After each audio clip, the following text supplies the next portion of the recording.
Welcome to our channel. Today டேஸ்டியான சென்னா மசாலா செய்யலாமா? மறக்காமல் சப்ஸ்கிரைப் பண்ணிவிட்டு பாருங்கள். தேவையான பொருள்: சுண்டல் 200 கிராம், பெரிய வெங்காயம் 1, தக்காளி 1, புதினா 1 கை, பிரியாணி இலை 1, மல்லி 2 ஸ்பூன், சோம்பு 1 ஸ்பூன், வத்தல் 5, பட்டை 2, கிராம்பு 3, ஏலக்காய் 1, மிளகு 1 ஸ்பூன், இஞ்சி பூண்டு paste 1 spoon, Kashmiri chilli powder 1 spoon, வெங்காயம் தக்காளியை கட் பண்ணிக்கோங்க. குக்கரை வச்சு ஊற வச்ச சுண்டலை போட்டு கட் பண்ண வெங்காயம் தக்காளி புதினா போட்டு சுண்டல் வேக தேவையான அளவு தண்ணி ஊற்றி தேவையான அளவு உப்பு போட்டு குக்கரை க்ளோஸ் பண்ணி வைங்க. ஸ்டவ் ஆன் பண்ணி குக்கரை வச்சு 4 விசில் வச்சு எடுத்துக்கோங்க.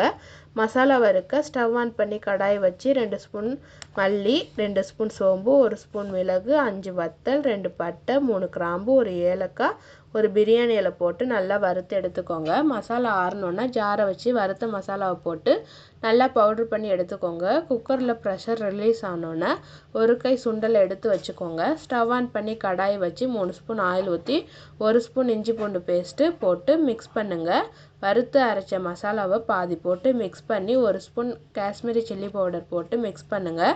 வேக வச்ச சுண்டலை ஊற்றி மிக்ஸ் பண்ணி க்ளோஸ் பண்ணி வைங்க. ஒரு கொதி வரணும். கொஞ்சம் சுண்டலை எடுத்ததை நல்லா மைய அரைச்சி எடுத்துக்கோங்க. நல்லா கொதிச்சிருச்சு. அரைச்ச சுண்டல் பேஸ்ட்டை போட்டு மிக்ஸ் பண்ணுங்கள். திக்னஸ்க்காக சுண்டலை அரைச்சி சேர்க்குறோம். ஒரு கொதி வந்தோன்னே கொத்தமல்லி இலை போட்டு இறக்குனா டேஸ்டியான சென்னா மசாலா ரெடி. சாதம், இட்லி, தோசை, சப்பாத்தி, பூரி எல்லாத்துக்கும் சைடிஷாக வச்சு சாப்பிட்டா சூப்பராக இருக்கும். இந்த ரெசிபி பிடிச்சிருந்துச்சுன்னா மறக்காமல் கமெண்ட் பண்ணுங்கள்.